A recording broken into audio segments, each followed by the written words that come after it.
수도사 한 사람이 숲풀 속을 지나다가 까마귀가 쥐를 잡아 먹으려는 것을 발견했습니다.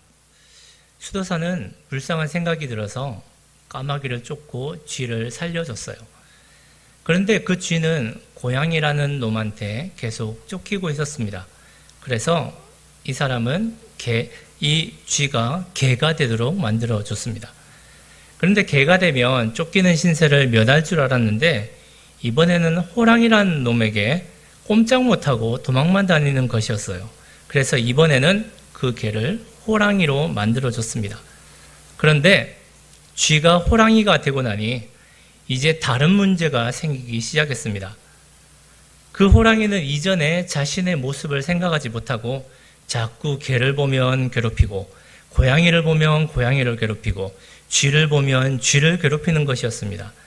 심지어 수도사가 호랑이에게 충고를 하면 그의 말까지 무시하고 호시탐탐 수도사를 죽일 기회까지 잡고 있었습니다. 그래서 이 사람은 어느 날 그 호랑이를 다시의 원래 모습인 들쥐로 돌아가게 해서 죽을 때까지 수풀과 들판을 헤매는 쫓기는 신세가 되게 했다는 이야기가 있습니다. 이런 이야기는 우리가 한 번쯤은 들어봤던 이야기일 것입니다. 이 이야기는 우리에게 교만이 얼마나 무서운 것이며 교만의 끝은 어떻게 되는지를 알려주는 이야기입니다. 그리고 이 이야기는 이 세상이 이러한 모습으로 나아가고 있다는 것을 우리들에게 간접적으로 보여주는 이야기입니다. 이 세상은 힘을 추구합니다. 그리고 힘을 가지게 되면 거기에서 만족하지 않고 더 많은 힘을 추구하고요. 그리고 이 힘은 결국 교만이라는 자리까지 나아갑니다. 교만이 끝이 달았음에도 불구하고 더 높은 곳을 바라보는 것이 바로 이 세상입니다. 그렇다면 이러한 세상의 모습을 하나님께서는 어떻게 판단하시고 어떤 모습으로 대하실까요? 오늘 우리는 본문이 우리들에게 알려주는 이 말씀을 함께 살펴보면서 이 세상을 향한 하나님의 메시지를 다시 한번 생각하고 깊게 듣는 시간을 가지기를 원합니다.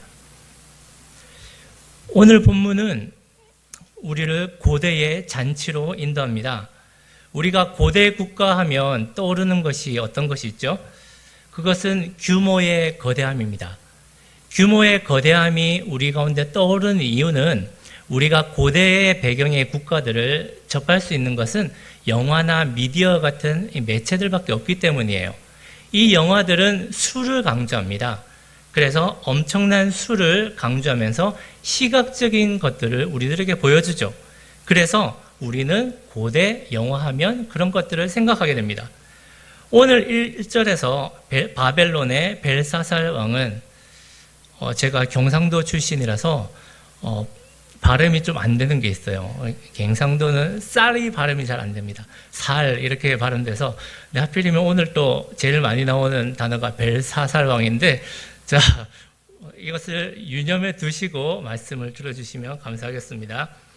자, 바벨론의 벨사살 왕은 귀족들을 위해서 어마어마한 규모의 잔치를 베풉니다. 자, 그러면 오늘 성경은 이 본문을, 이 잔치를 어떻게 묘사하고 있을까요? 자, 우리 1절을 함께 한 목소리로 읽어보도록 하겠습니다. 자, 5장 1절 말씀입니다. 시작. 벨사살 왕이 그의 귀족 1000명을 위하여 큰 잔치를 베풀고 그 1000명 앞에서 술을 마시니라. 자, 벨사살이 초대한 귀족의 수는 무려 1000명이었습니다. 고대 배경의 영화들을 보면 수천 명, 수만 명이 전쟁을 벌이는 씬을 우리는 볼 수 있습니다. 우리는 그 스케일에 압도를 당하죠. 그 수의 많음 때문입니다. 수가 일단 많으면 우와, 이 굉장한데 하면서 우리가 전율을 느끼게 되죠. 그런데 그런 영화들 중에서도 1000명이 잔치를 벌이는 영화는 그렇게 찾기가 쉽지 않아요. 저는 트로이라는 영화를 좋아해서 한 3번 정도 본 적이 있는데 이 영화의 배경은 그리스와 트로이가 전쟁을 하는 내용입니다.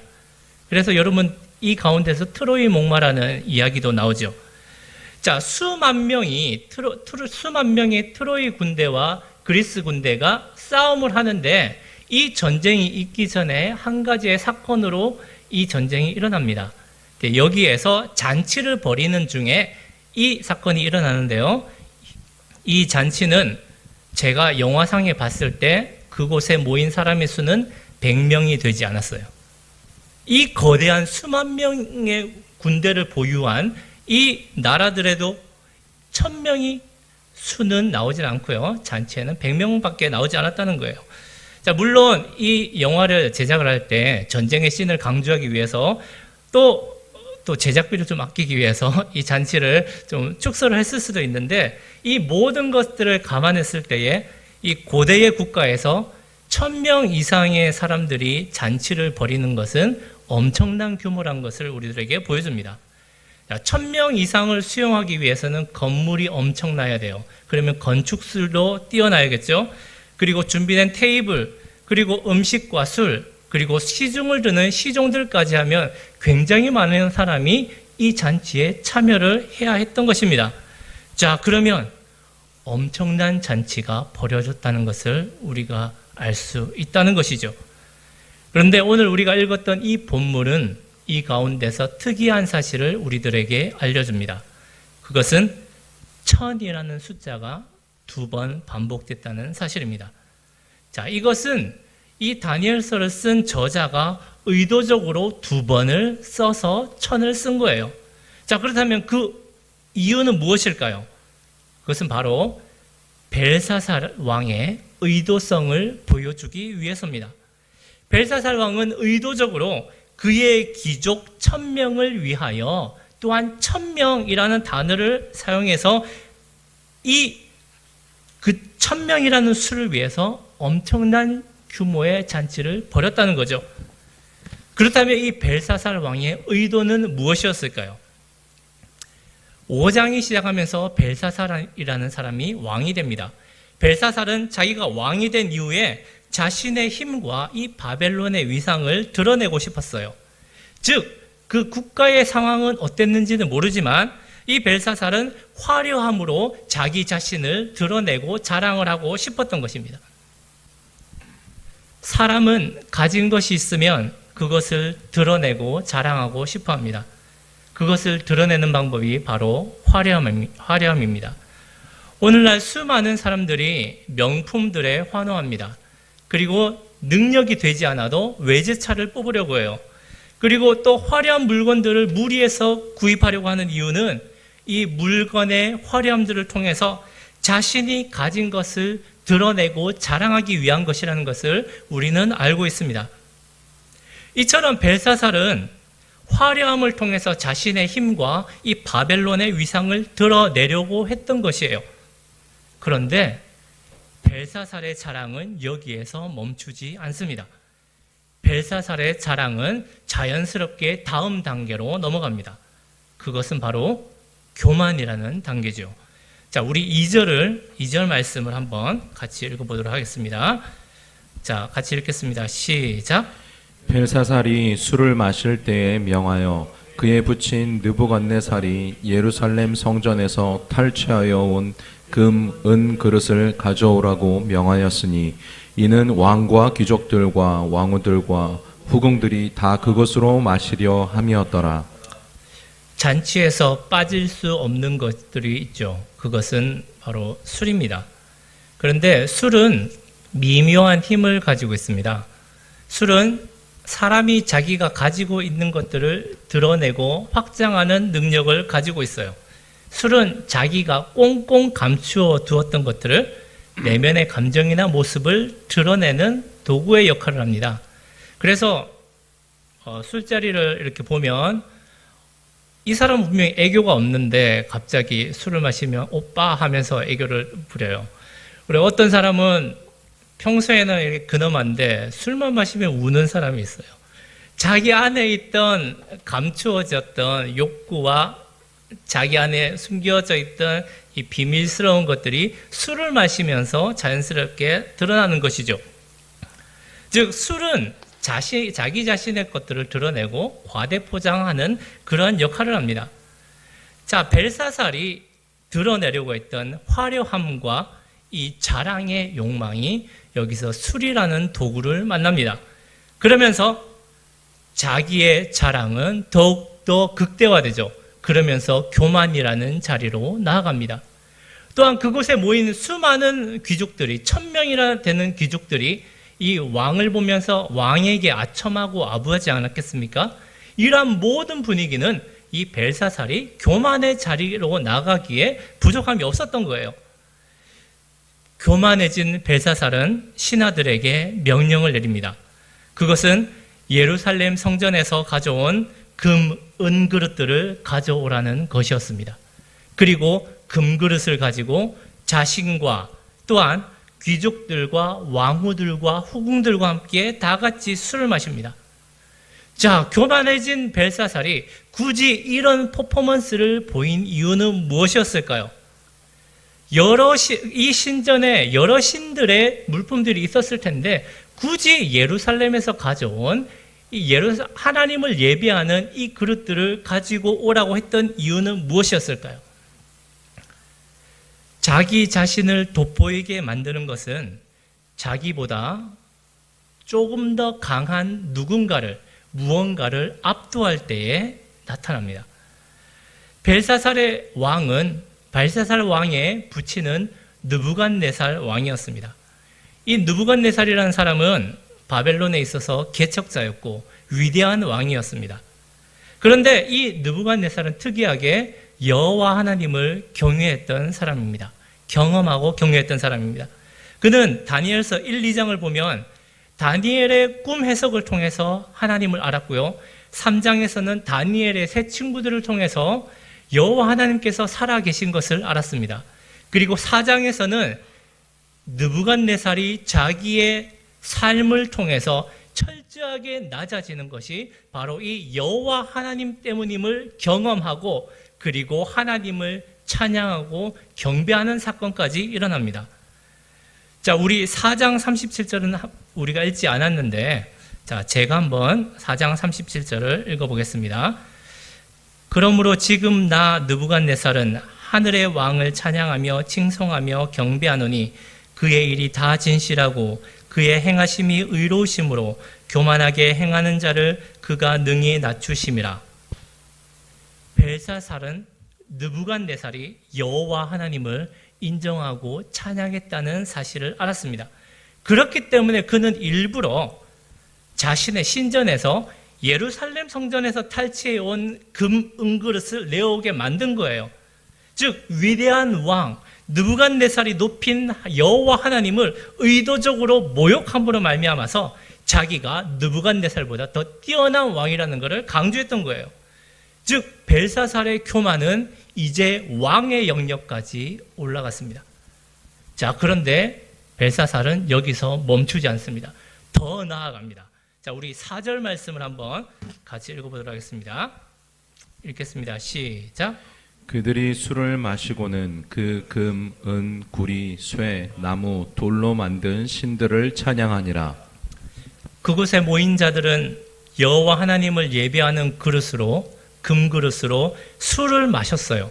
그런데 여기에 그치지 않고 금과 은과 구리와 쇠와 노스로 만든 돌로 만든 바벨론의 신들을 찬양하기 시작했다는 거예요. 즉 바벨론의 교만은 왕의 영역에서 멈추지 않습니다. 이스라엘의 하나님 여호와 하나님을 모욕하는 신의 영역까지 올라가게 된 거예요. 벨사살은 바벨론의 신이 여호와 하나님보다 큼을 이 화려한 자리를 통해서 의도적으로 보여주기 위해서 이 퍼포먼스를 했던 거예요. 즉 벨사살은 교만의 끝을 달리고 있었다는 것입니다. 이러한 벨사살의 모습은 오늘날 지금의 시대와 비슷합니다. 역사를 볼 때 세상은 항상 힘을 추구했습니다. 그리고 그 힘이 세력을 지니게 됐을 때 그것을 언제나 화려함으로 자랑을 했습니다. 가장 먼저 왕궁을 짓고요. 그리고 신전을 짓고요. 화려함을 보여줬어요. 그리고 그 가운데에 교만으로 나아갔습니다. 즉 세상의 특징은 언제나 교만했다는 것입니다. 역사 가운데 일어난 수많은 전쟁을 보세요. 1, 2차 세계대전을 보십시오. 그리고 각 나라에서 일어났던 전쟁들을 보십시오. 무엇 때문에 일어났습니까? 바로 교만해진 사람이 더 많은 것을 빨아들이고 압제하고 얻기 위해서 이 교만의 발로로 일어난 것들이 아닙니까? 문제는 이 교만이 여기서 멈추지 않고 더 높은 것을 바라본다는 것입니다. 바로 하나님의 영역을 침범하기 시작한다는 것입니다. 이것이 바로 교만의 확장성입니다. 우리 박명재 목사님께서 자주 이야기해 주셨죠. 제가 많이 배웠습니다. 자, 땅을 점령한 교만은 하늘을 향합니다. 그래서 세상은 하나님을 무시합니다. 하나님은 계시지 않는다고 합니다. 그 대신에 하나님 대신에 자기가 만든 것들을 찬양합니다. 그리고 자신의 힘을 지켜줄 수 있는, 자기의 세력을 지켜줄 수 있는 자기가 만든 신을 섬깁니다. 이것이 바로 만몬신 돈이며 권력이라는 것입니다. 이것이 바로 벨사살이 보여주는 오늘날 이 시대의 모습이 아닐까요? 하나님은 이렇게 끝없이 교만해지고 높아진 벨사살을 그냥 두지 않으십니다. 하나님은 이러한 벨사살을 낮추십니다. 왜냐하면 하나님은 온 땅의 왕이시며 자신의 이름이 만홀히 여김을 받지 않으시는 분이시기 때문이에요. 그렇다면 하나님께서는 이 벨사살의 교만을 어떻게 처리하셨을까요? 자, 우리 5절의 말씀을 한번 읽어보도록 하겠습니다. 자, 5절 말씀입니다. 시작. 그때에 사람의 손가락들이 나타나서 왕궁 촛대 맞은편 석회벽에 글자를 쓰는데 왕이 그 글자 쓰는 손가락을 본지라. 하나님께서 벨사살을 낮추는 데 사용하신 방법은 메시지였습니다. 하나님은 손가락들을 보내셔서 왕이 앉은 촛대 맞은편에 있는 벽에 글을 쓰기 시작하셨어요. 자, 이것이 얼마나 놀라운 장면입니까? 마치 호러 영화의 한 장면 같지 않습니까? 자, 공감을 많이 안 하시는데 지금은 사회적 거리두기 때문에 여러분들이 이동을 잘 못하시지만 자, 나중에 위드 코로나가 되고 자유롭게 왕래하게 될 때가 있으면 아마 누군가의 집에 집들이를 가게 될 것입니다. 집들이를 가서 함께 식사를 나누고 거실에 앉아서 담소를 나누고 있는데 이사온 깨끗한 벽에 갑자기 손가락이 나타나서 막 글씨를 쓴다고 생각을 해보세요. 자, 어떤 생각이 듭니까? 자, 아직 여기에 대해 공감을 안 하시는데요. 자, 옛날에 한국 공포 영화 중에 이런 영화가 있었어요. 나는 내가 지난 여름에 한 일을 알고 있다. 혹시 기억이 나십니까? 저는 이 문구가 아직도 잊혀지지 않습니다. 깨진 유리창에 빨간색으로 이 글씨를 썼는데 아마 피로 쓴 것 같아요. 나는 내가 지난 여름에 한 일을 알고 있다. 자, 이것이 바로 나를 향한 것이라면 얼마나 무섭겠습니까? 자, 이것이 바로 사람이 한 것이 아니라 어떤 초월의 존재가 했다는 것을 직면하게 될 때 이것은 너무너무 무섭지 않습니까? 털이 쭈뼛쭈뼛하지 않습니까? 자, 이것은 벨사살에게 있어서 환상이 아니었습니다. 이것은 벨사살에게 공적으로 침투하는 하나님의 메시지요, 하나님의 말씀이었습니다. 이것을 벨사살은 대면한 것이에요. 이 하나님의 말씀을 대면한 벨사살은 당연히 공포를 느끼게 됩니다. 자, 어떤 공포를 느꼈을까요? 6절 말씀을 함께 읽어보겠습니다. 자, 6절 말씀입니다. 시작. 이에 왕의 즐기던 얼굴빛이 변하고 그 생각이 번민하여 넓적다리 마디가 녹는 듯하고 그의 무릎이 서로 부딪힌지라. 자, 왕이 즐기던 웃던 그 얼굴이 변했습니다. 아마 새하얗게 새파랗게 변했겠죠. 그리고 생각이 굉장히 많아졌어요. 도대체 이 손가락은 도대체 어디서 온 거지? 어떻게 이런 일이 일어날 수가 있는 거지? 그리고 넓적다리 마디가 녹는 듯 했습니다. 우리가 갑자기 어떤 일에 놀라거나 아니면 큰 충격을 받을 때 다리에 힘이 풀려서 주저앉는 것처럼 넓적다리가 녹는 듯 했어요. 사람의 힘의 근원이 있는 이 넓적다리가 녹는 듯 했습니다. 그리고 그의 무릎은 힘을 잃고 서로 부딪혔습니다. 이러한 표현은 사람들이 극도의 공포에 빠진 상태를 보여주는 관용적인 표현입니다. 하나님의 이 손가락질 한 번에 그 어마어마하던 잔치는 물을 끼얹은 듯 조용해졌습니다. 그리고 화려함이 가득했던 그 자리는 공포가 물들었어요. 그리고 그토록 높을 것만 같았던 벨사살과 바벨론의 위엄과 영화는 싹 사라졌습니다. 저는 지금의 이 코로나 바이러스의 이 시대가 하나님께서 이 세상 가운데 보내시는 하나님의 메시지가 아닌가 하는 생각이 듭니다. 물론 아닐 수도 있습니다. 그런데 저는 그런 생각이 들어요. 이 바이러스의 출현으로 인해서 세상은 일시적으로 멈췄습니다. 자, 유럽에서는 신이라고 불리는 스포츠가 있는데요. 그건 바로 축구입니다. 우리가 해축이라고 이야기를 하죠. 이 축구가 열리게 되면 그 축구가 열리는 그 도시는 교통이 마비가 됩니다. 그리고 그 축구장은 수많은 사람들과 온갖 화려한 것들로 수를 넣습니다. 근데 이 코로나 바이러스로 어떻게 됐습니까? 그 축구장은 무관중으로 경기를 해야 합니다. 그리고 수많은 화려함을 자랑하던 공연들, 그리고 잔치의 자리들은 텅텅 비게 됐고, 수많은 경제와 정치를 비롯한 교만의 자리들은 일시적으로 멈추는 모습을 우리들은 볼 수가 있습니다. 그리고 우리들은 어떻습니까? 숨쉬기조차 싫어하면서 힘들어하면서 사람과 사람 사이에 거리를 두고 마스크를 써야 하는 것이 얼마 전까지 우리들에게 일어났던 모습입니다. 이것이 바로 세상의 모습입니다. 세상은 자기의 화려함을 가지고 자랑하고 교만함을 드러내지만 하나님께서 한 가지의 손짓만 보내시면 일시적으로 멈추는 것이 바로 이 세상이라는 거예요. 그런데 이 세상은 이 하나님의 메시지를 경험했음에도 불구하고 다시 숨을 쉴 수 있게 되면 교만을 추구하기 시작을 합니다. 그리고 자기의 힘으로 무언가를 할 수 있다고 생각합니다. 이것이 세상의 모습입니다. 하나님의 말씀을 대면했던 이 벨사살은 할 수 있는 것이 딱 하나밖에 없었습니다. 그건 살아있는 입으로 무언가를 하는 것이죠. 그래서 벨사살은 크게 소리를 지릅니다. 그리고 바벨론의 술객과 술사와 점쟁이들과 지혜자들을 불러 모읍니다.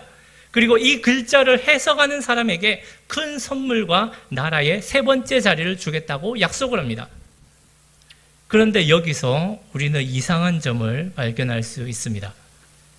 벨사살은 이 급박한 상황 가운데에서도 바벨론의 모든 지혜자들은 불러왔는데 단 한 명은 부르지 않았다는 사실입니다.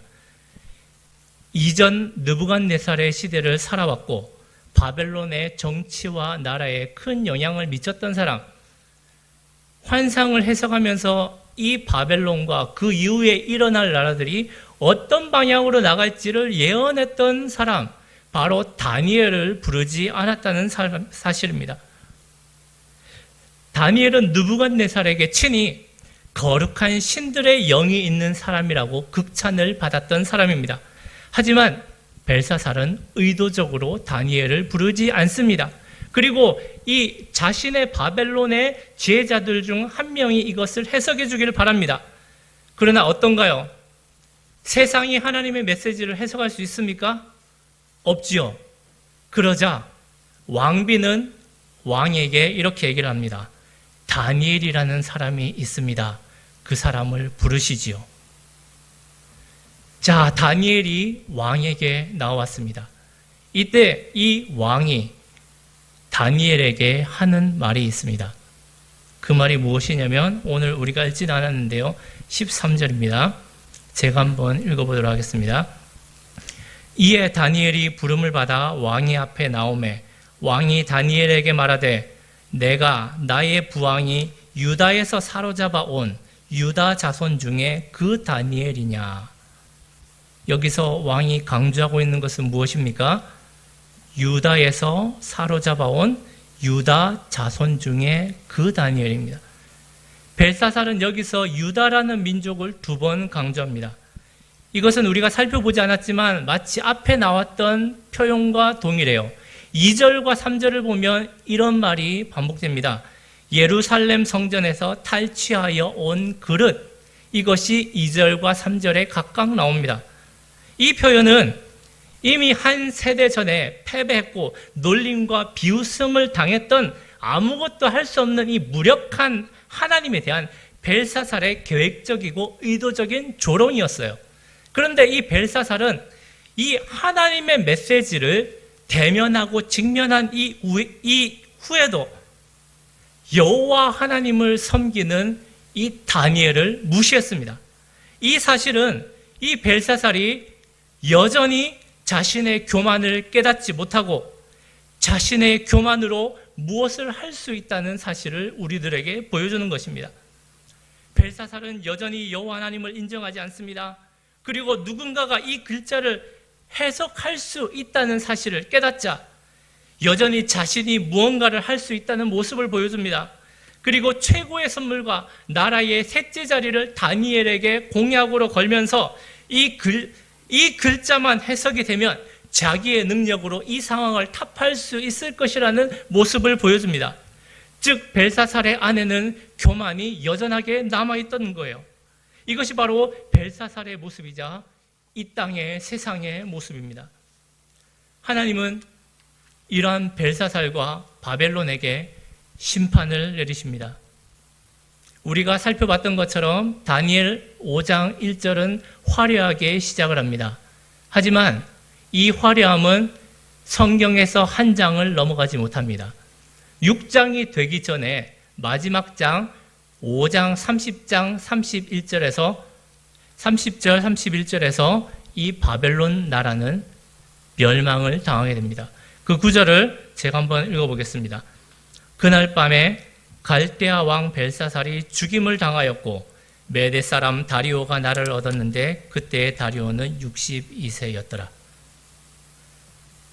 바벨론은 페르시아에게 멸망을 당합니다. 이것은 하나님께서 바벨론을 향해서 내리신 하나님의 심판입니다. 본문에 등장한 이 벨사살과 바벨론은 이 세상을 대표합니다. 끝없이 교만하며 그 교만을 내려놓지 않는 그리고 하나님을 무시하는 것이 바로 이 세상의 모습입니다. 하지만 하나님은 이 바벨론이 큰 제국이라고 할지라도 하나님은 온 땅의 왕이시고 그리고 창조주 하나님이시기 때문에 이 교만한 세상, 이 교만한 제국을 그냥 놔두지 않으십니다. 하나님께서는 반드시 이 세상을 심판하신다는 것입니다. 이것은 우리가 성경의 곳곳에서도 알 수 있습니다. 역사 가운데 드러나지 않습니까? 하나님은 교만한 바로와 애굽에게 이렇게 말씀하셨습니다. 내가 여전히 내 백성 앞에 교만하여 그들을 보내지 아니하느냐. 하나님은 교만한 애굽을 열재앙으로 치십니다. 그리고 하나님은 세상의 교만한 세상 나라들에게 이렇게 말씀하십니다. 대저 만군의 여호와의 날이 모든 교만한 자와 거만한 자와 자고한 자에게 임하리니 그들이 낮아지리라. 하나님은 결코 만홀히 여김을 받지 않으시는 분입니다. 하나님은 결코 피조물의 교만에 무시를 당할 분이 아니십니다. 하나님은 교만한 자를 심판하시고 그 가운데 홀로 높임을 받으실 분이십니다. 그렇다면 이 세상을 살아가는 우리들은 이 세상을 어떤 시야로 바라보고 어떤 모습으로 살아가야 될까요?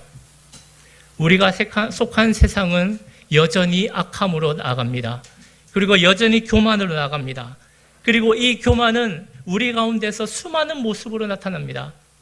지금 내년 대선을 위해서 대선 주자들이 이렇게 경선을 벌이고 여러 가지의 준비를 하고 있는데 이 가운데 우리가 알지 못하는 많은 일들이 일어나지 않습니까? 또한 이러한 세상의 교만은 우리의 직장에서도 그리고 내가 있는 학교에서도 그리고 내가 속한 학원에서도 심지어는 어떤 가정에서도 일어납니다. 이것이 바로 세상의 모습입니다. 우리는 이러한 모습을 보면서 폭력과 압제 속에서 탄식을 합니다. 그리고 우리는 세상이 휘두르는 그 힘에 생채기가 나기도 하고요. 눈물을 흘리기도 합니다. 그리고 우리는 안타까운 마음으로 하나님께 부르짖습니다. 그런데 여기에 중요한 것이 있습니다. 중요한 것은 바로 하나님이 이 모든 것을 아시는 분이시라는 것입니다. 하나님은 연약한 자의 눈물을 아시고 그들을 신원하시고 그들의 기도를 들으십니다. 그리고 하나님께서는 교만한 세상을 낮추시고 심판하십니다. 하나님은 하나님의 시간에 하나님의 메시지를 통해서 그들의 교만을 낮추실 것입니다. 그리고 이 땅 가운데에 하나님의 공의와 정의를 심판하실 것입니다. 그렇기 때문에 사랑하는 성도님들, 우리는 이 세상 가운데에 낙심할 필요가 없습니다. 우리는 하나님을 신뢰하고 인내함으로 하나님의 행하심을 소망하고 그 소망을 가지고 이 땅을 살아가야 됩니다. 비록 이 나라의 모습이, 우리의 직장의 모습이, 나의 모습이 세상의 교만으로 얼룩지고 또한 세상의 억압으로 인해서 억눌리고 힘들지라도 우리는 이것을 해결하시는 하나님을 기대하면서 이 세상을 향한 탄원의 기도를 계속해서 올려야 합니다. 이것이 하나님의 백성인 우리가 이 세상을 위해서 가져야 할 자세입니다. 이 시간에 우리 다 같이 기도하는 시간을 가지도록 하겠습니다.